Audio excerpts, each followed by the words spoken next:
ఇక్కడ కోతి గురించి బొమ్మ గురించి కాదు, మనలో కూడా ఎప్పుడు కూడా తల్లిదండ్రులు ఉన్నప్పుడే వాళ్ళ విలువని తెలుసుకోవాలి. వాళ్ళు దూరం అయిపోయిన తర్వాత ప్రపంచం అంతా ఎలా ఉంటుందో ఈ కోతి విషయంలో మనకు తెలుస్తుంది. ఆ కోతి ఏం చేసిందంటే పాపం అకారణంగా తల్లి వదిలేసింది. ఆ కోతి పిల్ల బొమ్మలోని తన అమ్మని చూసుకోవడం మొదలుపెట్టింది. అంటే మనుషులకు కూడా లేదు అనే దగ్గర ఆగిపోకుండా దేంట్లో ఏదైతే హ్యాపీనెస్ ఇస్తుందో, ఆనందాన్ని ఇస్తుందో దాంట్లో వెతుక్కున్నట్లయితే మనం హ్యాపీగా ఉంటాం. ఇక్కడ కోతి చేసిన పని కూడా అదే.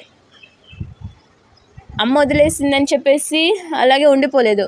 అక్కడ ఒక సేమ్ కోతి బొమ్మ ఉంటే తన అమ్మని చూసుకుంటాడు, అంటే దానికి ఆ బొమ్మలో ఆనందం ఉంది.